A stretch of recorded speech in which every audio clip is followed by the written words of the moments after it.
चलिए, हमने previous class में देख लिया था इसको, एंगुलर मेजरमेंट को हमने प्रीवियस क्लास में देख लिया था। इसमें कोई डाउट नहीं होगा, ऐसा मेरे को लगता है। अब आप लोगों को पता नहीं होगा तो फिर बाद में देखते हैं। ठीक है, अब नेक्स्ट देखते हैं कि टाइम के मेजरमेंट माने मापन में यूनिट का क्या क्या कोरिलेशन और कन्वर्जन हो सकता है, उनके बीच में कन्वर्जन कैसे करते हैं। तो टाइम के लिए ज्यादा मैंने उसके सबसे पहले वीडियो में बताया था, मापन के लिए ज्यादा नहीं है, इसमें थोड़े से हैं बस। इसमें कौन सा है, एक तो आएगा आपका घंटा, हावर, सॉरी हावर। ठीक है, हावर होती है ना एक यूनिट हावर होती है, और हावर से छोटा मिनट होता है, और मिनट से छोटा सेकंड होता है बस। और इसके बारे में सभी को पता है, तो इसमें ज्यादा समझाने की जरूरत नहीं है। मेरे को ऐसा नहीं लगता कि आपको समझाना चाहिए इसको। तो आप लोग इसको देख पा रहे होंगे, इसको समझ जाएंगे। एक घंटे में 60 मिनट होते हैं और एक मिनट में 60 सेकंड होते हैं। और ये तो मेरे को लग रहा है कि दुनिया का बच्चा बच्चा जानता है कि 24 घंटे में एक दिन रात होता है। ओके, तो ज्यादा हेडेक लेने की जरूरत नहीं है। नेक्स्ट देखिए हम, नेक्स्ट है हमारे पास, हाँ भाई ये बहुत ही महत्वपूर्ण है, इसको आपको समझना है। ठीक है, तो आपको मेजर, ये जो है इसको बहुत अच्छे से याद रखना है। मास, अच्छा सबसे पहले ये बताइए, आपको मास और वेट में अंतर पता है क्या? नहीं, वेट क्या होता है और मास क्या होता है, इसमें अंतर समझ में आप लोगों को याद रहना चाहिए। तो मास और बेसिक में अंतर बता देता हूं। मास और वेट, मास जो होता है हर जगह समान होता है। किसी भी मैटर, जो कोई भी एक बॉडी है उसमें कंटेन, उसके अंदर जो मैटर होगा, ठीक है, उसमें अगर कोई कंटेन है उसको क्या बोलेंगे हम? मैटर कंटेन है, उसको मास बोलेंगे। और यदि उसमें ग्रेविटेशनल फोर्स लग गया तो क्या हो जाता है? वेट हो जाता है। तो मास हमेशा हर जगह कांस्टेंट होगा, और जो वेट होगा वो जगह के हिसाब से चेंज होता रहेगा। यानी जो जगह पर ग्रेविटेशनल फोर्स ज्यादा होगा वहां पर क्या होगा? मास ज्यादा होगा, वो सॉरी वेट ज्यादा होगा। और जहां पर ग्रेविटेशनल फोर्स कम होगा वहां पर वेट कम हो जाएगा। बात समझ में आ गई? बस इसका इतना बेसिक समझिए। अभी हम फिलहाल यूनिट पे काम कर रहे हैं, तो यूनिट का समझते हैं। मास की यूनिट देखते हैं। तो मास की तुमने जो, या वेट की जो एसआई यूनिट होती है वो क्या होती है? क्या होती है? वो होती है केजी, केजी किलोग्राम। ठीक है, इसकी एसआई यूनिट। लेकिन कुछ यूनिट्स होती हैं जो एफपीएस देखा था, एफपीएस देखे थे ना हमने, सिस्टम जो देखे थे एफपीएस, वो एफपी, पी जो होता है पाउंड। तो आपने ये याद रखना है कि एक पाउंड में कितना ग्राम या कितने किलोग्राम होता है। ठीक है, तो इस, हाँ हर जगह थोड़ा थोड़ा, कुछ कुछ बुकों में इसमें वेरिएशन मिलेगा, आपको ये याद रखना है कि हर बुक में अलग अलग थोड़ा थोड़ा वेरिएशन मिलता है। ठीक है, मैंने जांच लिया है, या मेरे को जो पता है, एक पाउंड बराबर जो होता है 0.4537, क्या है ये? किलोग्राम है। यदि मेरे को इसको ग्राम में चेंज करना है तो, ग्राम में चेंज करना है तो क्या हो जाएगा? 453 या 53.7 ग्राम हो जाएगा ना? होगा होगा होगा। क्यों?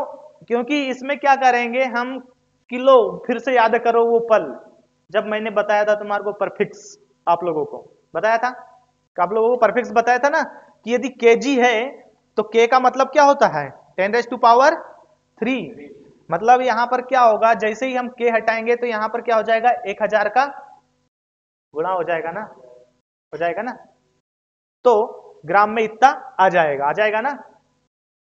आप लोग एग्री कर रहे हैं इससे? ओके, अब ये छोड़ो, अब ये देखो कि एक पाउंड में इतना ग्राम, तो ये बताओ एक किलोग्राम में कितने पाउंड हो जाएगा?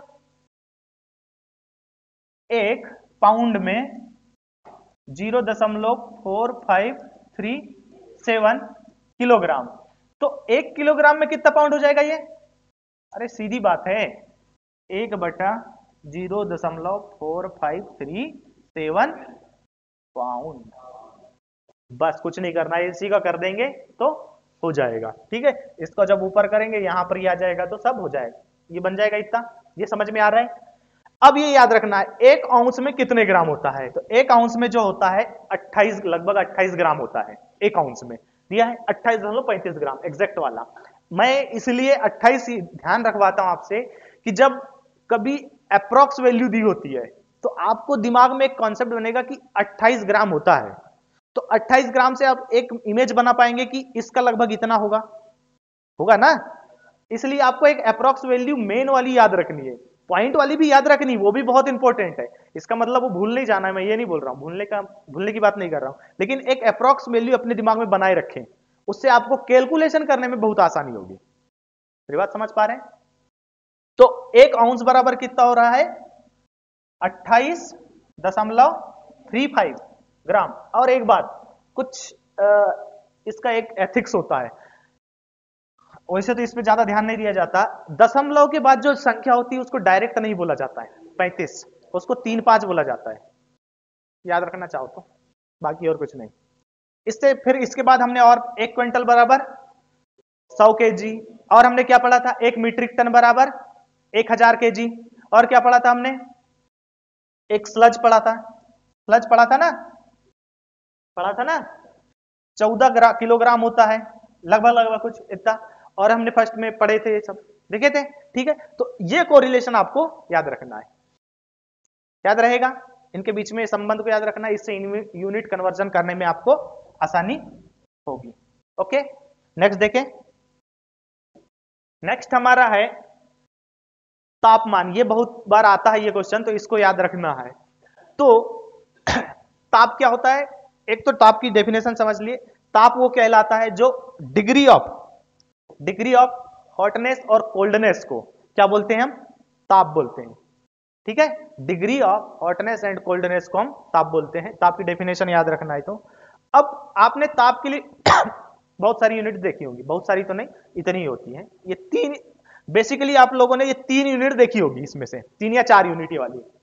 सबसे ज्यादा हम देखते हैं सेल्सियस, सबने सुना होगा, फ़ारेनहाइट सुना होगा, केल्विन सुना होगा, रैंकाइन और रूमर शायद कुछ लोगों ने सुना होगा, आप लोगों में से कुछ लोग या किसी ने नहीं भी सुना होगा, तो आज हम उसकी भी बात करते हैं, ठीक है। तो इतनी ये यूनिट्स होती हैं, ठीक है, कौन सी हो गई, सेल्सियस, केल्विन, फ़ारेनहाइट, रैंकाइन और रूमर। अब जो आपको यहां पर जो दिख रहा है ना, सेल्सियस में ऐसा आता है, आपको ये जो दिख रहा है ना, ये दो संख्या दिख रही है यहां पर, 2 संख्या क्या क्या है पता है, सब में ये दिखाया गया है, पहले नंबर पे जो संख्या दिखाई गई है वो जमाव बिंदु को व्यक्त करती है, फ्रीजिंग पॉइंट को रिप्रेजेंट करती है, और जो लास्ट वाला पॉइंट दिखाया, ये बताया गया जो लास्ट वाला नंबर है, ये बॉइलिंग पॉइंट को या उबलने वाले बिंदु जो होता है, बॉइलिंग पॉइंट को क्या करता है, ये रिप्रेजेंट करता है, ठीक है। तो आपको याद होगा 0 पे पानी क्या होता है, 0 सेल्सियस पर जम जाता है, और 100 सेल्सियस पर क्या होता है, बॉइल हो जाता है, बॉइल हो जाता है ना, बॉइल होता है ना, ठीक है, वाष्प बन जाता है, उबलने लगता है। सेम वैसा ही फ़ारेनहाइट पे 32 सेल्सियस पर, और 212 फ़ारेनहाइट, हाँ सेल्सियस बोल दिया, 32 फ़ारेनहाइट पे क्या होगा, पानी जम जाएगा, और 212 पे क्या हो जाएगा, उबलने लगेगा, उबाल हो जाएगा, उबाल हो जाएगा, ठीक है, ये समझ गए। अब देखिए ये चीज आपको याद रखना है, इसके बीच में डिफरेंस कितना है, बॉइलिंग पॉइंट और फ्रीजिंग पॉइंट के बीच में डिफरेंस कितना है, इसमें 100 का डिफरेंस है ना, ये याद रखना है आपको, इसके बीच में 100 का है। अब इसके और इसके बॉइलिंग पॉइंट के बीच में कितना डिफरेंस है, 180 का डिफरेंस है, 180 का देख रहे होगे आप, 180 का डिफरेंस है। इसमें और इसमें कितना डिफरेंस है, 100 का डिफरेंस है, बिल्कुल गुड, वेरी गुड। इसमें कितना डिफरेंस है, 80 का, ठीक है। इसमें कितना डिफरेंस है, इसमें भी 180 का डिफरेंस है। आपको कभी कभी कंपटीशन में ये पूछ सकता है कि बॉइलिंग पॉइंट और फ्रीजिंग पॉइंट में सेल्सियस में बताइए कितना डिफरेंस होता है, तो आपको ये याद रखना है कि सेल्सियस में 100 होता है, फ़ारेनहाइट में 180 होता है, और केल्विन में 100 होता है, और रूमर में 80 होता है, और रैंकाइन में 180 होता है, ठीक है। रैंकाइन के लिए डिग्री रैंकाइन ऐसा लिखते हैं यहां पर, ये यहां पर ऐसा, ठीक है। ये समझ में आया आपको, ये याद रह पाएगा, आपको ये याद रखना है, ओके। इसको याद रखेंगे तो बहुत प्रॉफिट होगा। और ये चीज मैं फिर से यहां पर 100, एक मिनट, हाँ, इसके बीच में जो डिफरेंस है वो 100 का होता है, इसमें 180 का होता है सेल्सियस फ़ारेनहाइट, और इसमें भी कितने का होता है, 100 का होता है केल्विन में, और इसमें 80 का होता है, और इसमें 180 रैंकाइन का होता है। ठीक है, आपको ये याद रखना है, याद रहेगा। अब आप लोग क्या करते होंगे, टेम्परेचर चेंज कर कन्वर्जन पूछता है ना, Celsius to Fahrenheit, Fahrenheit to Kelvin पूछता है ना ये, तो आपको एक फार्मूला याद रखना होता होगा, सब लोग रटते होंगे, लगभग लगभग सभी लोग रटते ही हैं उस फार्मूले को, रटते ना। तो अब मैं आपको यहीं से इतनी चीज अगर याद रख पाओगे आप, इसका दो फायदे होंगे आपको, ये एक ये याद रहेगा तो कभी क्वेश्चन पूछ लेगा तो बन जाएगा, देन और क्या होगा, आप इससे फार्मूला बना पाएंगे। अब हम देखते हैं इससे फार्मूला कैसे बनता हो। आप लोग क्या करते होगे, ये जो है ये फार्मूले को याद करते होगे, ये देखो ये यहाँ टेम्परेचर मेजरमेंट के लिए फार्मूला दिया हुआ है, इस फार्मूले को याद करते होगे, यहाँ टेम्परेचर मेजरमेंट का दिखाया हुआ है C/100, ये वाला फार्मूला सब लोग याद करते होगे, ठीक है। तो अब जिसको याद है तो ठीक है, कोई दिक्कत नहीं, जिसको याद नहीं होता ना, तो थोड़ा सा क्या करना है अपने को, वो जो पिछली स्लाइड मैंने जो बताया था वो याद रखना है, डिफरेंस याद रखना है उनका, और बॉइलिंग पॉइंट और फ्रीजिंग पॉइंट का ये याद रखना है। तो अब हम देखते हैं उससे फार्मूला बनाते कैसे हैं, ठीक है। यहां पर समझिए, सबसे पहले हमारा सेल्सियस था, सेल्सियस में कितना बॉइलिंग पॉइंट था और कितना ये था 100, तो हमने सेल्सियस लिखा, और हमारा फ्रीजिंग पॉइंट क्या था 0, ठीक है, और उसके बीच बॉइलिंग पॉइंट और फ्रीजिंग पॉइंट के बीच डिफरेंस कितना था 100, तो हमने ऐसा करके लिख दिया, ठीक है। इतना याद रखना है, इसी के बराबर होता है क्या फ़ारेनहाइट, फ़ारेनहाइट में एफ से दर्शाते हैं उसको, इसका फ्रीजिंग पॉइंट 32, तो 32 लिखना है यहां पर, और इनके बीच का डिफरेंस कितना 32 और 212, तो उसके बीच का डिफरेंस कितना था 180, इसी के फिर बराबर कर दो केल्विन, केल्विन में कितना कितना था, केल्विन में 273, फ्रीजिंग पॉइंट 273 था ना, और इनके बीच का डिफरेंस कितना था 100, अब इसके बराबर कर दो, अब र्यूमर में ले आओ, र्यूमर में कितना होगा 0 0, बॉइल पहले फ्रीजिंग पॉइंट पे माइनस करना है फ्रीजिंग पॉइंट को, उसके बाद 80, फिर 80, ठीक है। इसके बराबर में, फिर इसके बराबर में हम यहां लिख रहे हैं, ये बराबर में क्या हो जाएगा रैंकाइन, रैंकाइन में कितना है 492, फ्रीजिंग पॉइंट 492 था ना, और बीच में 100, ये देख रहे हो फार्मूला बन गया। अब आपको कोई भी टेम्परेचर को किसी भी टेम्परेचर में चेंज कर सकते हैं आप, आपके पास कोई भी होगा, केल्विन अगर रैंकाइन है और आपको सेल्सियस में बदलना है, ये सभी एक दूसरे से बराबर में है, तो आप इस और इसका रिलेशन उठाइए और डायरेक्ट सॉल्व कर लीजिए, कुछ नहीं करना है, ठीक है। क्यों, आपको क्या होगा, कोई भी एक टेम्परेचर दिया होगा और एक टेम्परेचर में चेंज करना होगा, मेरी बात समझ रहे हैं आप, एक टेम्परेचर दिया होगा और एक में चेंज करना होगा, तो कोई भी इसमें से कोई भी एक दो रिलेशन को उठाना है आपको, क्योंकि एक दिया होगा और एक को निकालना होगा ना, तो कोई भी दो रिलेशन, यदि आपको फ़ारेनहाइट दिया हुआ है और केल्विन निकालना है तो आपको ये रिलेशन उठाना है, बात समझ रहे हैं मेरी।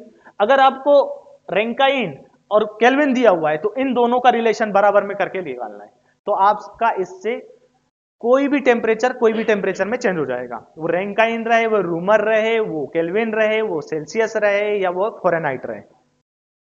बात समझ पा रहे हैं मेरी, कि ये रिलेशन कैसे बना।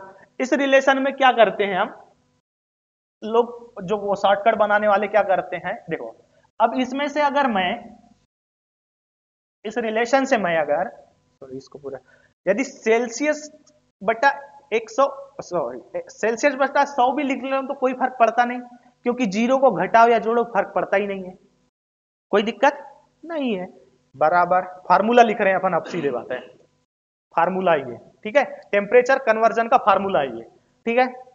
अब मैंने फ़ारेनहाइट लिया, ठीक है, फ़ारेनहाइट 32 तो रखना पड़ेगा दोस्त, अगर इसको हटा दोगे तो समस्या बन जाएगी, ठीक है, इसमें क्या आ जाएगा 180।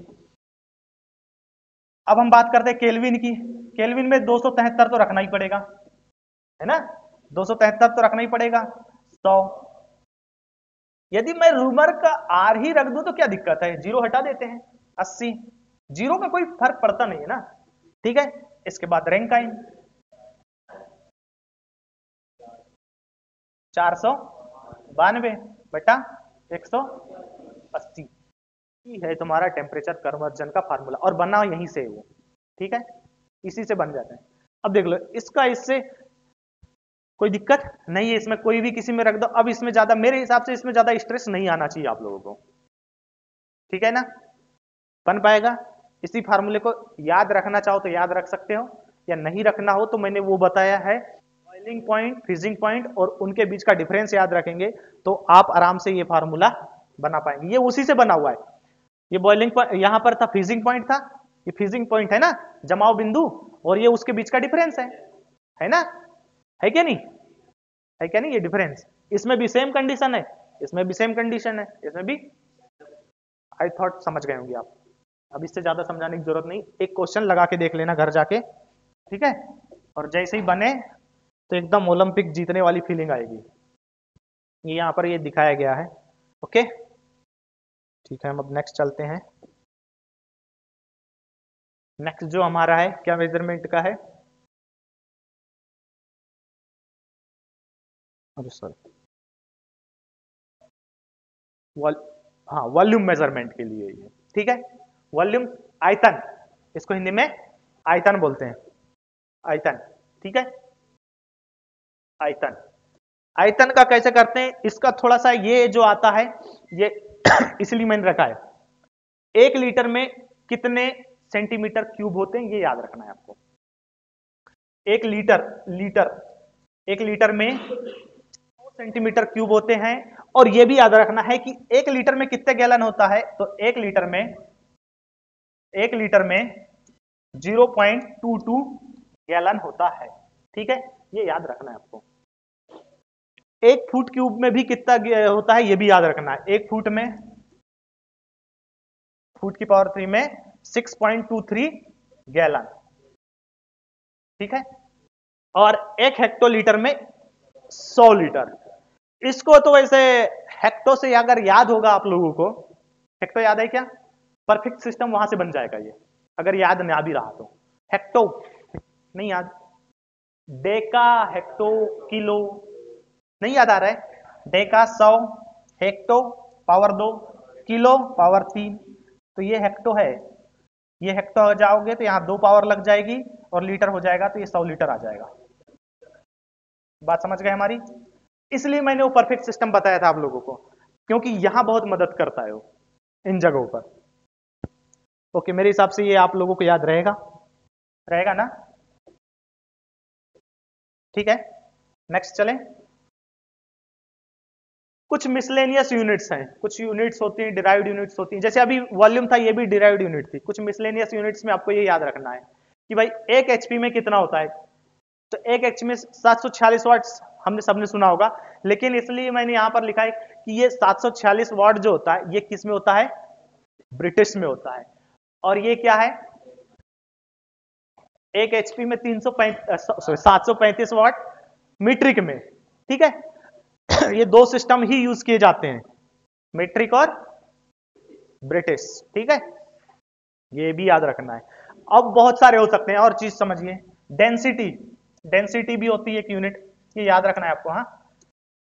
डेंसिटी को क्या बोलते हैं हम, घनत्व, घनत्व बराबर क्या होता है, मास यानी द्रव्यमान बटा अपान वॉल्यूम, वॉल्यूम मतलब आयतन, ये याद रखना है आपको, ये यूनिट बहुत बार पूछी जाती है। तो मास मतलब केजी, वॉल्यूम की यूनिट क्या होगी, मीटर क्यूब होगी, ठीक है, तो इसकी यूनिट भी ये होती है, ये भी याद रखना है, मिसलेनियस में ये भी आ जाएगा। समझ गए। वाट, वाट किसकी यूनिट होती है, वाट ऐसा यूनिट किसकी होती है, याद रखिए पावर की होती है, पावर की ऐसा यूनिट होती है वाट। जूल किसकी यूनिट होती है, ऐसा ही, जूल वर्क, एनर्जी, इनकी ऐसा यूनिट होती है। अपन एक काम करेंगे, और इसमें अभी वर्कशॉप कैलकुलेशन में पढ़ लेंगे सब चीजें, ठीक है। तो हो गया आज इसके लिए इतना ही है, इतना ही था, ठीक है। ओके, आज के लिए इतना ही।